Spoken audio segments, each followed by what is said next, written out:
Over 40 million copies sold, translated into 51 languages, and still sitting comfortably on bestseller lists 27 years after it first came out, which is just wild for a finance book. But here's the thing, nobody who summarizes this book wants to say out loud. The main character, the man this entire book is built on, the so-called rich dad, almost certainly never existed. Not as a single living, breathing human being who walked the beaches of Hawaii in the 1950s dispensing perfectly distilled financial wisdom. No. And the real scandal here isn't that he was made up. It's that a fictional story gave better, and sometimes wildly more dangerous, financial advice than Wall Street ever did. Because this is a book designed to shatter the comfortable lie people tell themselves about wealth, to wake you up from the economic story everyone around you is selling. And it does all of that using a fabricated narrative. The foundational figure is a myth, but the behavioral shifts it triggered in millions of readers are undeniably real. It actually changed lives. So for this deep dive, we have to establish something up front. If you're looking for a standard highlight reel or a motivational 6 easy steps to wealth, you're in the wrong place. What we're doing today is different. We're going to deconstruct what this book actually means structurally. We're going to look at the specific moments where its financial blueprints critically fail in the real world, sometimes with devastating consequences for working-class families. And we're going to extract the one profound overarching meta lesson buried inside the text that the author never explicitly states. So let's start with the architect of this whole phenomenon. If the rich dad is a literary device, an amalgamation, why did the book connect so deeply with so many people? Why, if the foundation is a myth, did it still manage to change how millions think about money? To understand that, we have to look past the 1997 guru image on the cover and examine the author's real background. Because most summaries treat Kiyosaki as if he materialized out of thin air in 1997, descending from a mountaintop with the ultimate secrets to wealth already in hand, like he was just born a real estate mogul. But the reality is far more instructive. John T. Reed, a veteran real estate investor and one of the most meticulous critics of this phenomenon, did the heavy lifting here. He dug into the legal and historical reality of the author, bypassing all the marketing fluff, and what Reed found was literally right there in the fine print. In one of Kiyosaki's later follow-up books, buried on the copyright page, there is a disclaimer. It essentially admits that while the book is based on a true story, certain events have been fictionalized for educational content and impact. Fictionalized for educational impact. It's a fascinating admission because it crosses a line that traditional non-fiction finance books rarely touch. Usually, if a financial advisor invents a client to illustrate a point, they state up front that it's a hypothetical scenario. But here, the fictionalization is the core engine of the book's authority. Kiyosaki presents himself as the humble student of a wildly successful secret billionaire. And that works psychologically because it bypasses your critical faculties. You think you're reading a memoir, not an allegorical novel. But when you look at his resume before the book launched, the need for a fictional mentor makes total sense. Because he wasn't a real estate tycoon, he was a salesman. A very good one, but still a salesman. He spent time selling Xerox machines, which is brutal high-rejection corporate sales training, the kind of training that teaches you how to read people perfectly. Then he moved into entrepreneurship, but not the glamorous kind. He tried to sell nylon and Velcro surfer wallets, rock and roll t-shirts, and those businesses failed. Now here's what that transition tells us. Why do physical product businesses fail? Supply chain issues, inventory costs, changing trends, manufacturing defects. It requires massive overhead. But what happens when you transition to selling advice? The margins become infinite. You don't have a warehouse full of unsold Velcro wallets. You just have your words. You are selling narrative capital. Before the book, Kiyosaki transitioned into the seminar business, specifically a program called Money and You. He became a motivational speaker. He was literally training himself in the art of captivating an audience, learning which emotional triggers resulted in ticket sales, understanding how to structure a narrative that makes people feel empowered. He wasn't building real estate empires, he was building an audience, which makes the ABC 2020's investigation so incredibly relevant. This wasn't a hit piece, it was a real-world stress test of the guru's actual mechanics. The news program gave 3 regular people $1,000 each, and they had 20 days to start a business and show a profit. They brought in Kiyosaki himself to personally coach them, a literal controlled experiment of the book's philosophy. The results were abysmal. Over those 20 days, under his direct guidance, one participant lost their entire $1,000 investment, wiped out. Another managed to break even and made 0 profit. And the third participant made exactly $243. If you hire a financial genius to coach you and you lose all your money or make basically nothing after 20 days of work, that is a massive failure by any rational measure. But that's not how Kiyosaki framed it. He blamed the participants for their lack of execution. He complained about the 20-day time constraint, and then he declared the entire experiment a success because they learned a valuable lesson about failure. He argued that the failure itself was the asset. Now, on a philosophical level, learning from mistakes is valid, but as John Reed pointed out at the time, it is an incredibly convenient safety net for a guru. Think about it. You sell millions of books promising the secrets to massive wealth.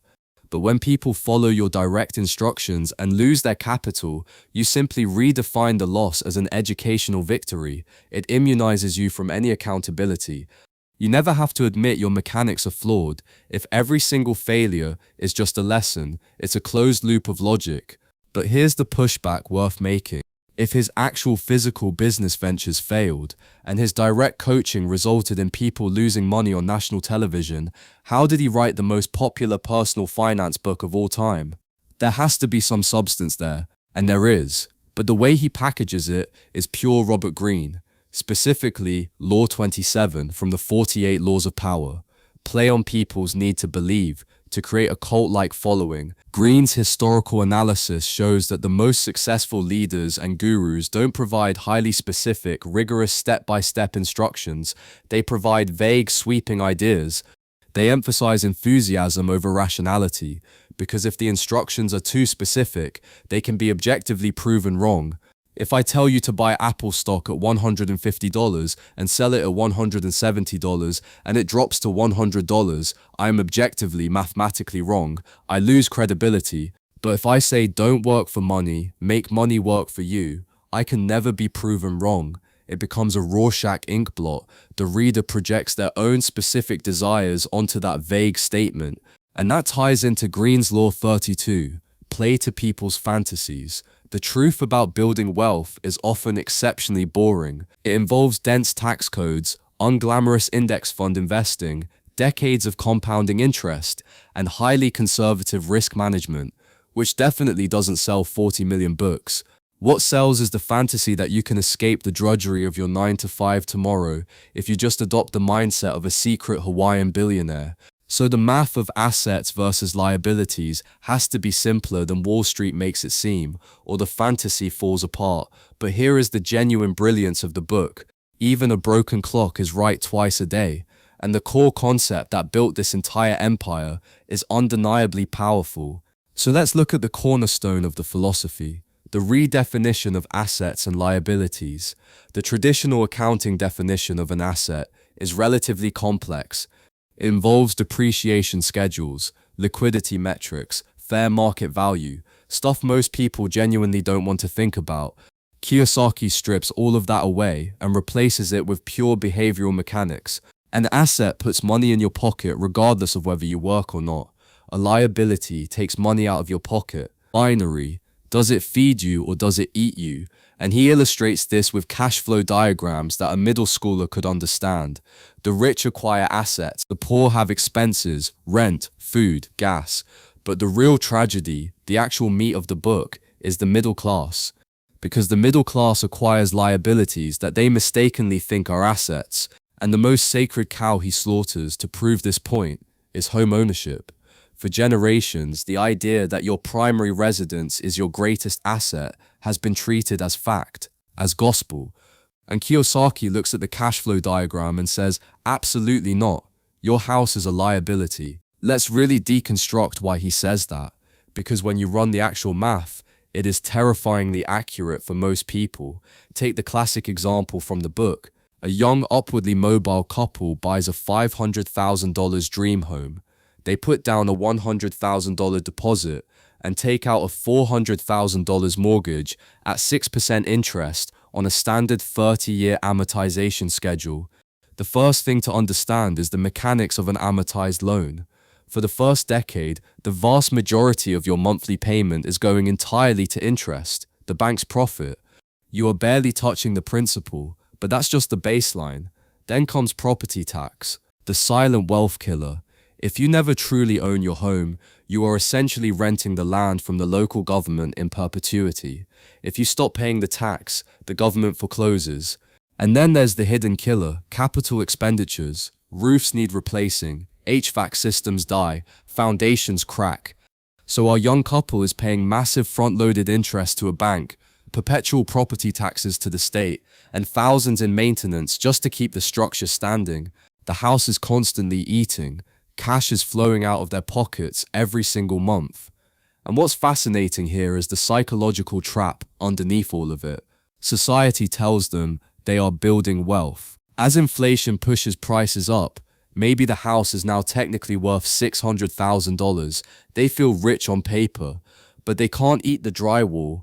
The only way to access that wealth is to sell the house, meaning they need to buy another place to live, which is usually more expensive, or to take out a home equity line of credit, which just means taking on more debt, borrowing against your own liability. And because they feel wealthy, they finance a new car, they put furniture on credit cards, lifestyle creep, then they start feeling the squeeze. So the bank offers them a brilliant solution, a bill consolidation loan. Let's roll your high-interest credit card debt into a new 30-year mortgage against the equity in your home. And this is exactly how the middle class becomes permanently trapped.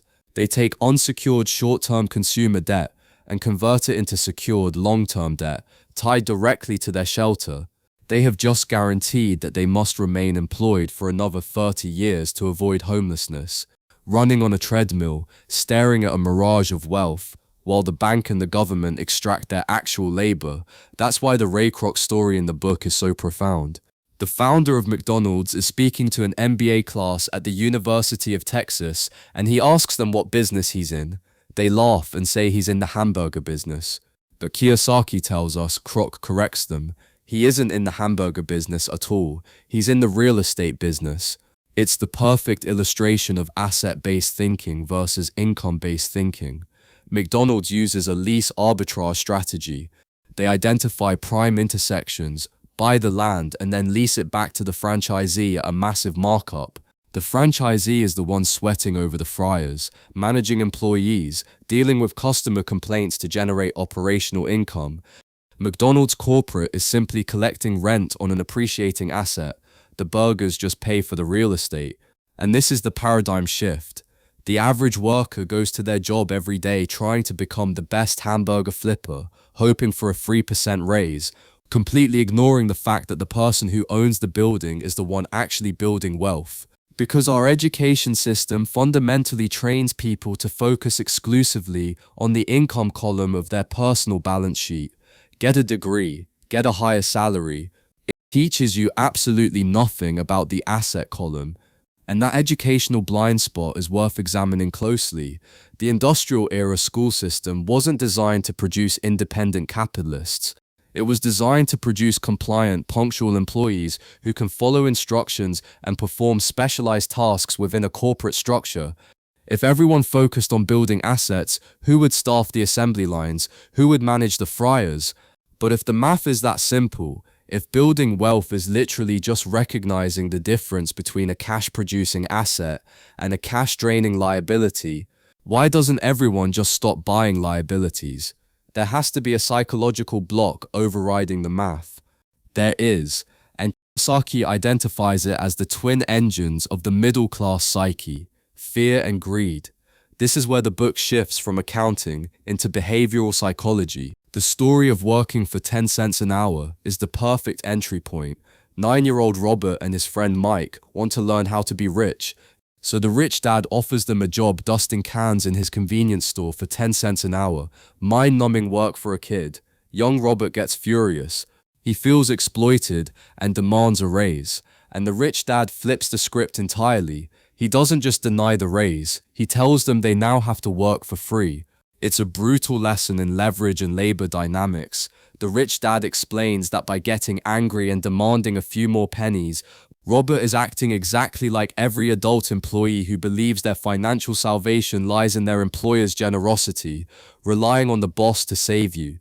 As long as you require a paycheck to survive, your employer owns you. By forcing them to work for free, he breaks their addiction to the immediate short-term dopamine hit of a wage, forcing their brains to start looking for independent opportunities to create value. He introduces the metaphor of the donkey and the carrot. Fear is the stick, the terror of not making rent, the anxiety of getting fired, the dread of a medical bill. That fear pushes the worker out of bed and into traffic every single morning. They hate the job, but the fear is overwhelming. Then payday arrives, the fear briefly subsides, and desire takes over. Greed. They see the new car, the vacation, the bigger television. That's the carrot. So the worker runs on the treadmill, driven by the stick of fear, chasing the carrot of consumption. And every time their income increases, their desires increase proportionally. They make more, they spend more, and the fear remains constant because their liabilities have grown to match their new income. The author calls this reacting to the tar baby. The more you struggle emotionally, the more stock you get. You are reacting to money instead of thinking logically about it. But here's where our critical sources push back hard. And it's worth sitting with this. The book tells the reader that fear is the enemy, an illusion that keeps you trapped. Don't let fear dictate your life. But there is a massive glaring flaw in that argument. The author views fear as a psychological weakness to be conquered through mindset. What he completely fails to acknowledge is that for a massive portion of the population, fear is not an illusion. It is a highly rational, mathematically justified evolutionary survival mechanism. If you are a W-2 employee living paycheck to paycheck with no inherited wealth, no wealthy network, and zero safety net, the fear is telling you the absolute truth. One missed paycheck means eviction. One medical emergency means bankruptcy. The book scoffs at the middle-class obsession with job security, but when you are walking a tightrope without a net, prioritizing the stability of the rope isn't cowardice, it's logic. Kiyosaki writes from the perspective of someone who survived his early financial failures because he had the capacity to fail. He had the luxury of risk. He conflates the psychology of fear with the reality of systemic vulnerability, and that is a critical distinction. The real work of financial independence isn't just closing your eyes, adopting an abundance mindset, and aggressively ignoring your fear. It's about slowly, methodically building an emergency fund, a concrete foundation, so that you actually have the structural luxury to take a calculated risk without ruining your family's life. You can't reach for the ceiling until you've poured the concrete for the floor, but the book just tells you to jump. And part of the reason it's so hard for the working class to build that floor brings us to the next massive structural issue. It's not just that they are paralyzed by rational fear. It's that the actual legal rules of the game are rigged against them. The tax code. The average person views the tax code as a standardized rule book that applies to everyone equally. It isn't. It is a behavioral incentive program written by the government, and it heavily penalizes wage earners while massively rewarding investors and business owners. Let me break down the structural gap with a metaphor. The W-2 employee is forced to pay a massive cover charge at the door before they even know if they're hungry, before they even see the food. The government takes its 20, 30, or 40% right out of their paycheck before the money ever hits their bank account. The employee is then forced to survive, pay their mortgage, and feed their kids on whatever scraps are left over. Contrast that with the corporate structure. An S-Corp or an LLC walks into that same buffet. They eat the steak, they drink the wine, they order dessert. Because in business terms, they earn money and then spend it on expenses before paying a single dime in taxes. A business can deduct the cost of their lease, their equipment, their travel, their business meals, their vehicle depreciation. They get to live their life, run their operations, and then the government only charges them a percentage on the profit left at the end. The legal structure of a corporation acts as a shield. An employee earns, pays taxes, and lives on what's left. A corporation earns, spends everything it legally can, and pays taxes only on the remainder. It is a legally mandated structural advantage, and this leads to one of the most controversial statements in the entire book. Kiyosaki says Robin Hood was not a hero. He calls him a crook. The justification is this: the mythology of Robin Hood is tax the rich to feed the poor. When the public gets angry about inequality, they vote for politicians who promise to raise taxes on the wealthy. But the truly wealthy, the people operating through trusts, holding companies, and layered corporate entities, don't pay those higher income taxes because they don't have W-2 income. They take loans against their assets, which isn't taxable. They use real estate depreciation to offset their gains. So when the government raises taxes to fund social programs, the billionaires shift their money around in the corporate shell game. The people who actually get hit by the tax hike are the high-earning W-2 employees, the doctors, the engineers, the middle management executives. The middle class ends up subsidizing the poor, while the truly rich bypass the system entirely. And if we connect this to the bigger picture, the core thesis of this section becomes clear. Information itself is capital. The working class isn't losing because they are lazy or because they buy too many lattes. They are losing because they are playing a fiercely competitive game using a rulebook that was designed to make them lose. Financial literacy isn't about saving pennies. It's about recognizing that a second rulebook exists and learning how to read it. That realization is intoxicating. It feels like you've just been handed the red pill. You suddenly see the matrix of taxes and corporate structures all around you. But here is the most critical pivot of this entire deep dive. What happens when you decide to take action? What happens when the specific practical tactics Kiyosaki gives you to utilize this second rulebook are objectively terrible? This is where the blueprint completely collapses and where the danger truly begins.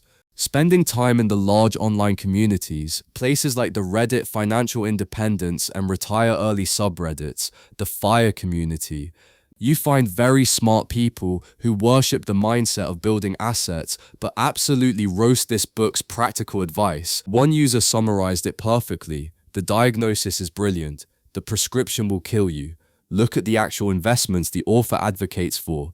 He talks casually about dropping money on highly volatile penny stocks.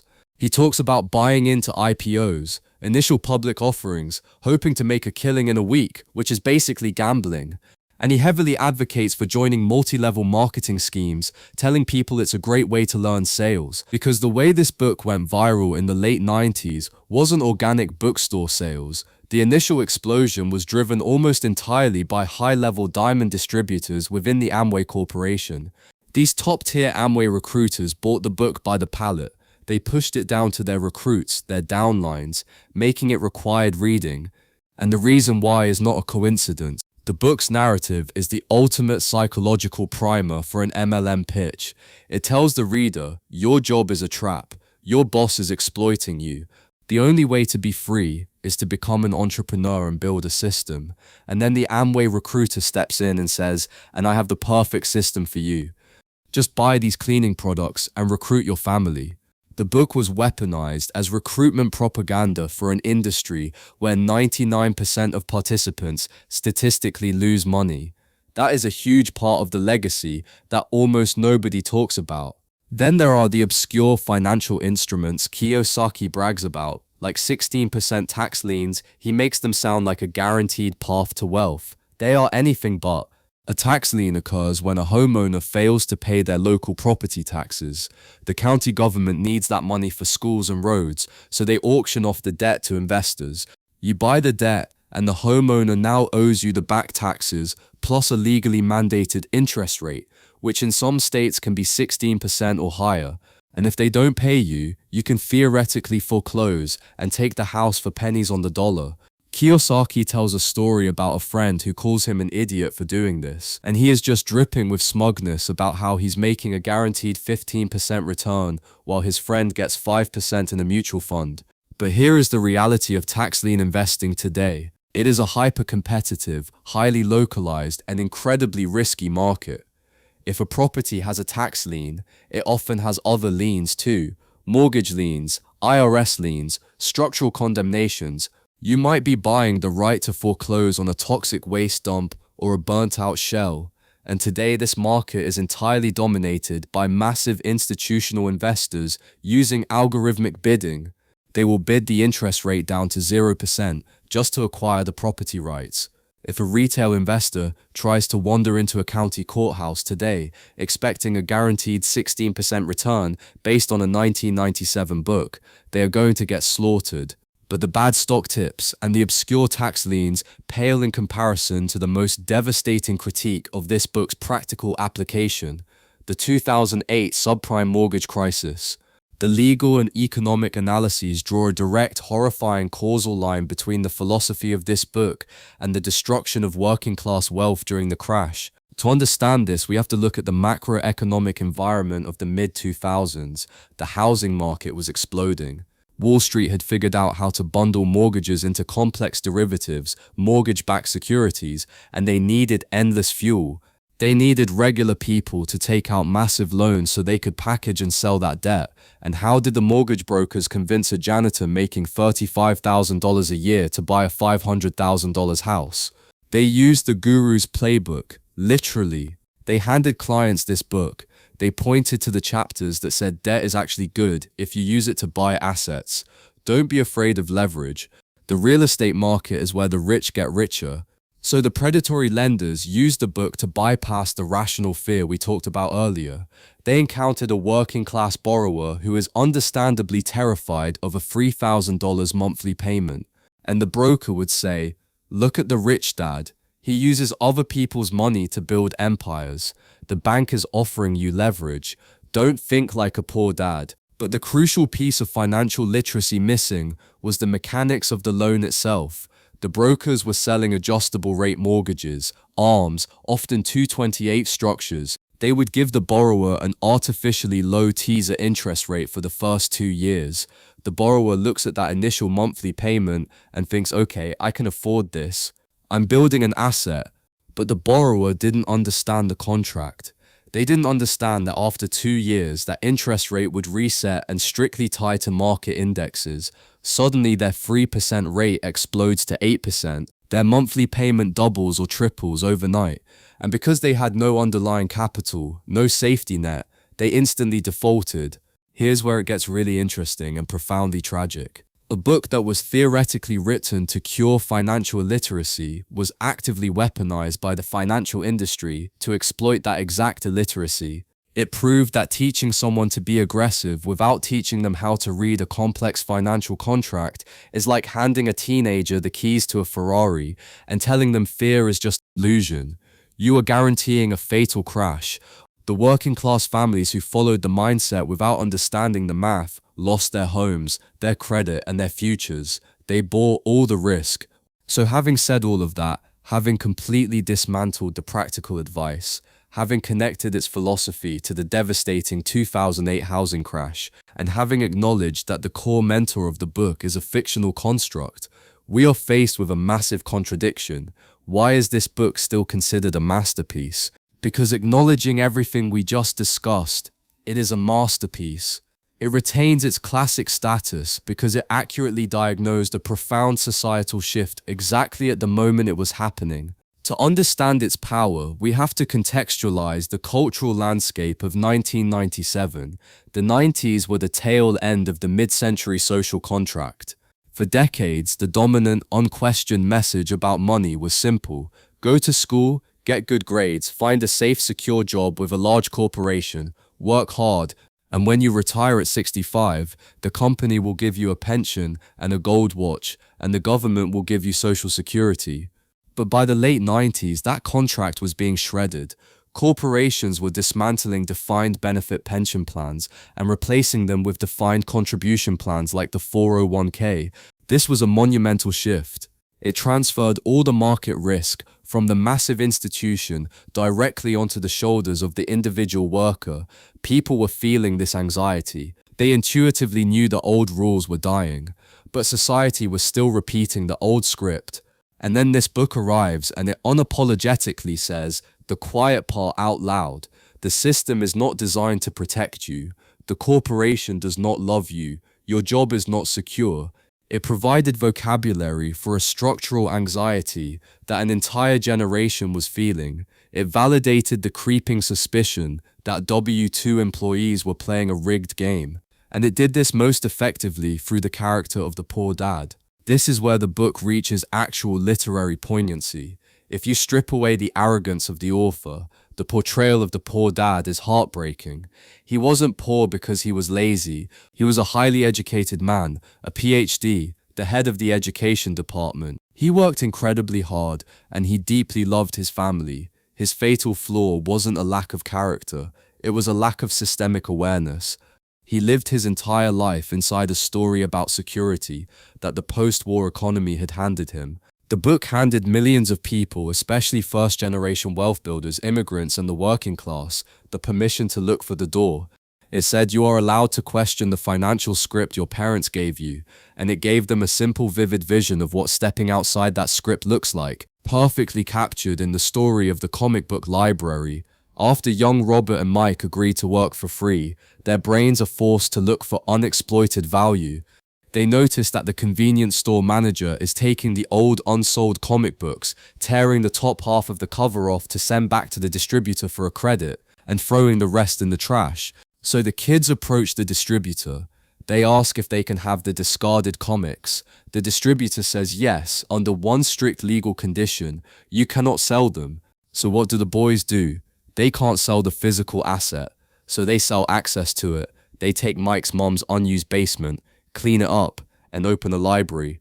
They charge the neighborhood kids 10 cents admission. For that dime, a kid can sit in the basement for 2 hours and read as many comics as they want.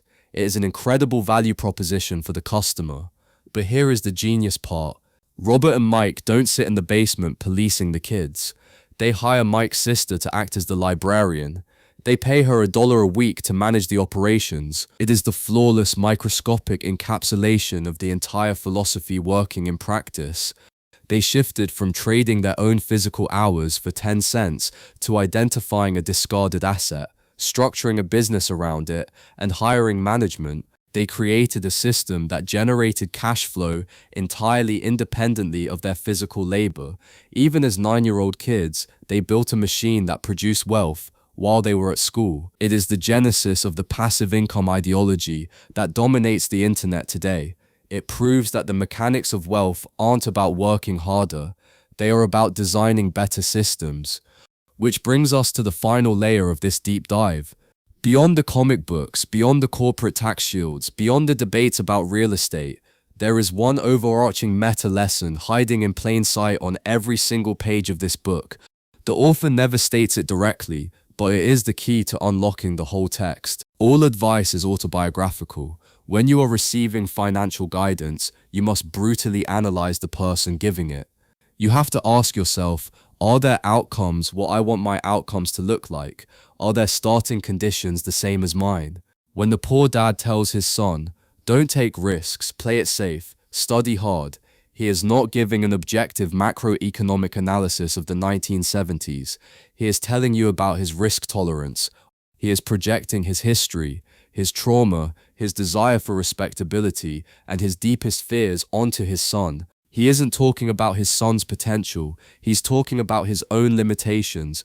Recognizing that all advice is steeped in the advisor's personal psychology is a massive evolutionary leap in financial literacy. And the ultimate irony, the brilliant twist of this entire deep dive, is that this exact same lens must be applied to the author himself. If you take his advice literally, if you start heavily leveraging real estate, buying 16% tax liens, and pouring money into penny stocks, you are adopting the risk profile of a high-energy, charismatic salesman who embraces high-risk, high-reward ventures, a man who operates with a multi-million-dollar safety net generated by selling 40 million books.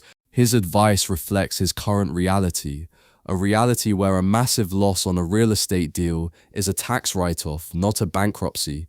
He is insulated from the very risks he encourages the W-2 employee to take. If you blindly adopt his risk profile without possessing his safety net, you are inviting disaster.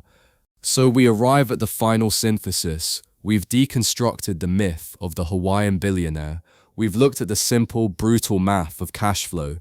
We've examined the rational fear of the working class and the devastating fallout when predatory systems weaponize this philosophy, and we are left holding a profound dual truth. The book is a deeply flawed, historically messy piece of work by a complicated man with a track record of failed businesses, built around a character who is a literary fiction, and its practical tactical advice contributed to genuine ruin for people who followed it blindly during the housing crash.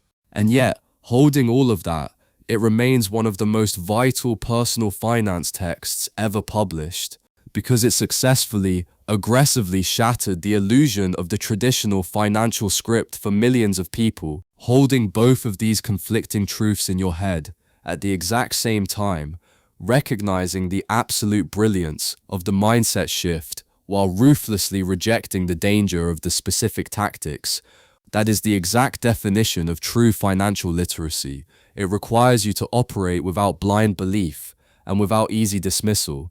It demands that you look at money and the people giving you advice about it with perfectly clear eyes. So I want to leave you with one direct question to sit with. Whose financial blueprint are you running on right now? Think about how you process your paycheck, how you view your debt, how you manage your savings. Did you consciously, mathematically choose that blueprint? Or did it become yours by osmosis? Because nobody in your family, your neighborhood, or your school was thinking any differently.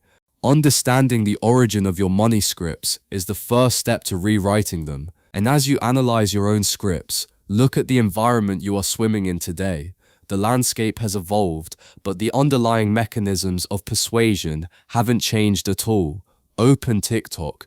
Look at the crypto influencers screaming about the next Bitcoin. Look at the real estate bros on Instagram standing in front of rented Lamborghinis telling you to use other people's money to buy duplexes. Look at the dropshipping gurus selling you a $900 course on how to escape the matrix. How many of them are simply repackaging the exact same rich dad fantasy for the digital age? They are selling the same dream of escaping the 9-to-5 using the same vague platitudes about mindset and pushing the exact same high-risk tactics to audiences who do not have the safety net to survive a loss. They are selling the feeling of wealth, not the mechanics. Now that you know the difference between a genuinely valuable mindset shift and incredibly dangerous tactical advice, the question is whether you will spot the modern-day version of this when it shows up in your feed, and it will show up. Keep your eyes open. See you next time.